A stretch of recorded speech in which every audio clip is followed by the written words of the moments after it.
Hey everyone, this is Alex from Android Headlines, and this phone has a massive battery. It's the BLU Energy X LTE.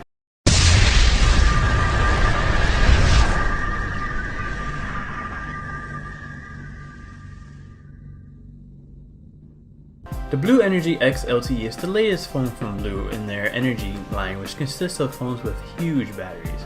This one has a 4000 mAh battery inside, coming in at $129 full retail. It's safe to say that this phone has the largest battery at this price point. BLU isn't using the highest end specs here with this smartphone. Instead, what we have is a 5-inch HD display, powered by MediaTek's MT6735 processor. That's a quad-core 1.3 GHz for those keeping track, and along with a gigabyte of RAM. The full specs for this smartphone are actually on the screen right now. It was offering up the Energy X LTE in two colors, gray and gold. Now obviously we have the gold color here, and to be honest, it's not that gaudy. While I'm not a big fan of gold smartphones, this isn't actually half bad. The smartphone is made of plastic, but it doesn't really feel like plastic. It almost feels like faux metal, kind of like the LG G3 back in 2014 when that was released. Now the back is removable, and underneath that you'll find two micro SIM card slots along with a micro SD card slot. Now BLU says that it can handle 64 gigs of storage. We were only able to test it with a 32 GB SD card because that's what we had on hand. Speaking of SIM cards though, we did use the BLU Energy X LTE on the T-Mobile network for just under a week, and it performed quite well. Now there's no band 12 here for LTE on T-Mobile, but there is support for their bands 2 and 4, which still worked out pretty well. You just don't get the great indoor coverage. On the back of the phone we have a speaker, which is a bit deceiving.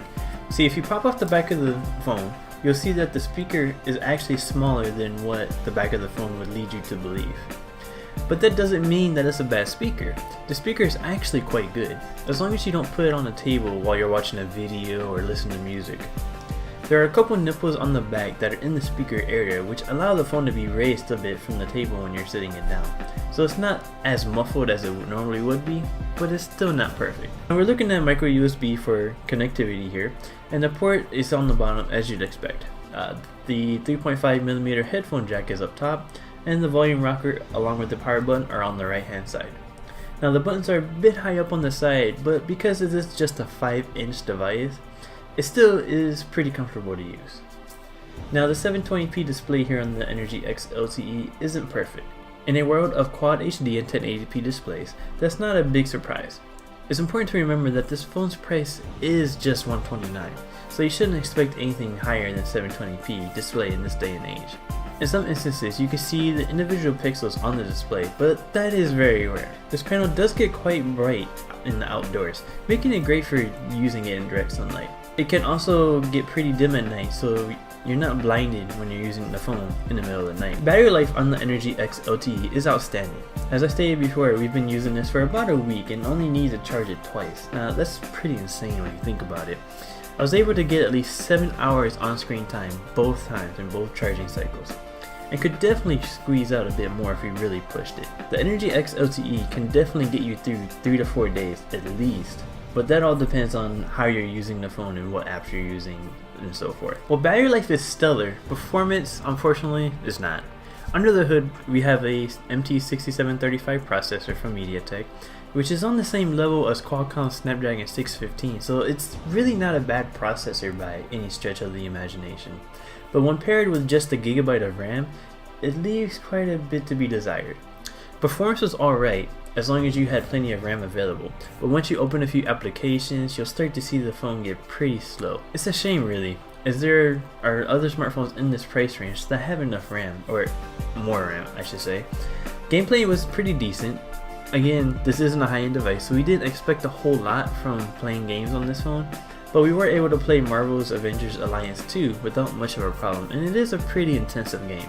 Now we're not looking at stock Android here on this smartphone. As you can see, there's a pretty light skin here from BLU, and there's also no app drawer. But if that's an issue for you, there are plenty of third-party app launchers on the Play Store that you can check out. We definitely recommend the Google Now launcher. Pulling down the notification shade, you'll see that there's no quick settings whatsoever, and that's because BLU has taken the Apple approach here. So if you swipe up from the bottom, and there are your quick settings. Not a bad idea, but it would be nice to see it in the notification shade, as that's how everybody else on Android does it, just to make the experience more uniform. With the quick settings, you'll also find a few shortcuts for the camera and calculator, which make jumping to the camera a lot easier. Talking about the notification center, there is a feature here that I actually really like. BLU separates your notifications by important and other. With other, it won't alert you to the notification, but it'll still appear in the shade. Now, it doesn't appear in the notification bar, just the shade. Of course, notifications that it deems as important, it'll alert you to, as you'd expect. And these can be changed in the settings on a per app basis. Now, this is a great way to hide persistent notifications like the ones you get from LastPass, or even those notifications from Google Now that alerts you to new cars. While I'm not a huge fan of the software on the BLU Energy X LTE, it serves its purpose, and more importantly, it's fast and fluid. We haven't noticed much in the way of slowdowns or lag here, except when it's running low on free RAM. Camera wise, we have an 8 megapixel camera on the back with a 5 megapixel front facing shooter, and to be honest, the rear facing 8 megapixel camera is not that great. There are a few pictures that came out pretty decent, but many were pretty noisy and a bit muddy. The camera app does have a few tricks up its sleeves with a few different modes available. There's a Pro mode, Magic Focus, Panorama, HDR, and a whole bunch of other ones. I was actually really surprised to see professional mode available on such a cheap smartphone. And as you expect, the professional mode allows you to adjust the exposure, ISO, white balance, shutter speed, and all types of stuff like that.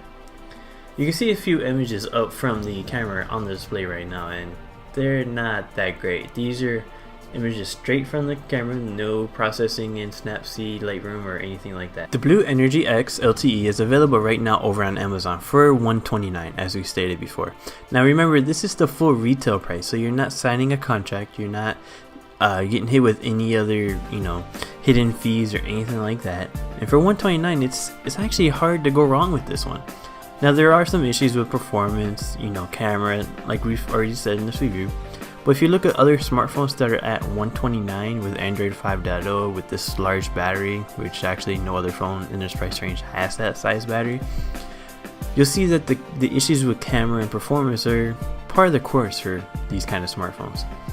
Now you'll also need to remember that this will not work on Sprint or Verizon, but it will work on AT&T and T-Mobile and other carriers that run off of their networks like Straight Talk, Simple Mobile, etc. Now be sure to check out the full written review, which is over on AndroidHeadlines.com, and that link will also be down below in the description. And we'll see you in the next one.